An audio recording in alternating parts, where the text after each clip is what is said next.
యజ్ఞేశ అచ్యుత గోవింద మాధవ అనంత కేశవ కృష్ణ విష్ణో హృషీకేశ వాసుదేవ నమోస్తుతే శ్రీ వాసుదేవ నమోస్తుతే.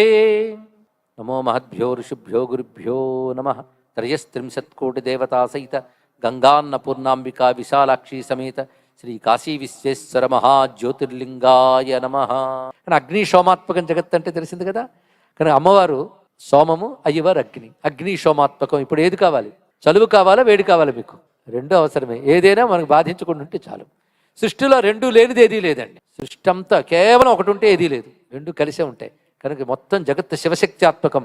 శివశక్త్యాత్మక స్వరూపాన్ని మనం శివుడని శక్తి అని అంటున్నాం. మళ్ళీ అమ్మవారంటే లోపల అయ్యవారు ఉన్నారు, అయ్యవారంటే లోపల అమ్మవారు ఉన్నారు.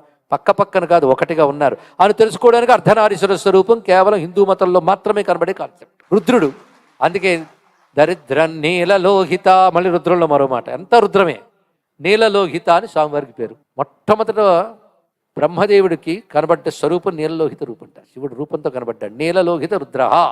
నీలలోహిత. ఈ మాట బాగుంది కదా. లోహితం అంటే రోహితం, లోహితం కూడా ఎరుపు అని అర్థం అండి. నీలం, నీలం అంటే మీకు తెలిసినదే, నీలవర్ణం, లోహిత వర్ణం. నీలవర్ణం జలం, ఎరుపు రంగు అగ్ని. నీలలోహిత అంటే అగ్ని సోమాత్మకమైన స్వరూపం రుద్రుడు. నీలలోహిత అనే మాటకి ఎంత గొప్ప విశేషమైన అర్థం ఉంది. కానీ నమస్సోమాయచ రుద్రాయచ. సోమం అంటే ఇంతవరకు రసస్వరూపం అన్నాం కదా. సోమ మరొక్కసారి ఆలోచించవయ్యా అన్నాడు. ఎలా ఆలోచించాలి అంటే సోమ అన్నప్పుడు సా ఉమా సోమ అన్నారు. ఇక్కడ ఉమా సహితుడైన శివుడు అన్నారు ఇక్కడ. అందుకే నమో హిరణ్యబాహవే హిరణ్య రూపాయ హిరణ్యపతయే అంబికాపతయే పశుపతయే ఉమాపతయే నమః. అక్కడండి వచ్చింది. ఉమా ఉపనిషత్తుల్లో కూడా ఉందయ్యా. కేనోపనిషత్తులు ఉమా శబ్దంతో అమ్మవారు ఉమా హైమవతి బహుశోభవాన అని ఉమా అక్కడ కూడా ఉంది ఉపనిషత్తుల్లో కూడా. ఉమా ఎంత గొప్ప మాట అండి. ఎందుకు ఇలా చెప్తున్నామంటే రుద్ర శబ్దం వాడినప్పుడు ఉమా శబ్దం వాడు కనుక నమస్సోమాయ సా ఉమాయ సోమాయ. సాంబాయ అంటే అర్థం ఏంటో, సోమాయ అంటే అర్థం. సాంబాయ అంటే అంబతో ఉన్నవాడు, సోమాయ అంటే ఉమతో ఉన్నవాడు. ఇంతవరకు సోమం అంటే సోమరసం అనుకున్నాం. ఇప్పుడేం చెప్పాడు?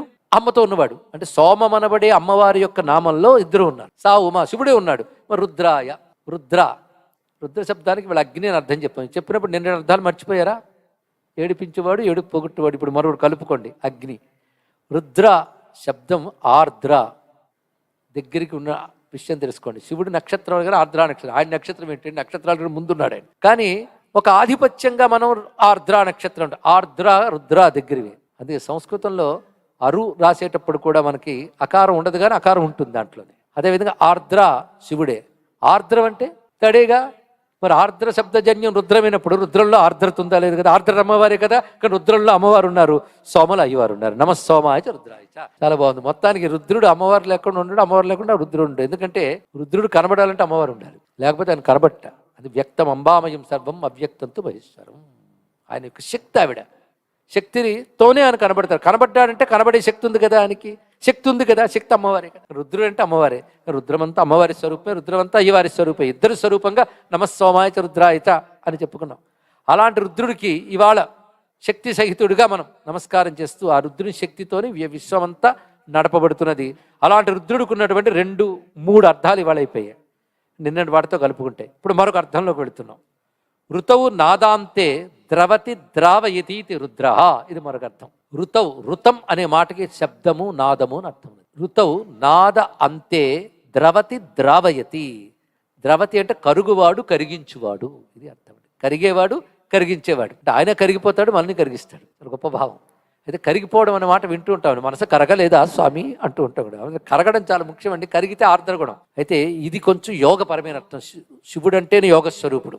ఒక పాశ్చాత్యుడు మాత్రం Shiva the God of yoga అని రాశాడండి ఇక్కడ. లార్డ్ ఆఫ్ యోగా అని. యోగ శాస్త్రం బాగా తెలిసి శివుడు బాగా అర్థమవుతాడు. వేదాంత శాస్త్రం బాగా తెలిస్తే శివుడు ఇంకా అర్థమవుతాడు. ఏ శాస్త్రం తెలిసినా శివుడు అర్థమవుతాడు. శివుడు అర్థమైతే అన్ని శాస్త్రాలు తెలుస్తాయి. అందుకే ఈశాన సర్వ విద్యానాం అన్నారు ఆయన. మొత్తం యోగపరంగా ఒక రహస్యం ఉంది. కొందరు సాధకులు ఉన్నారు కానీ చెప్తున్నాం. నాదాంతే, నాదము యొక్క అంతమునందు.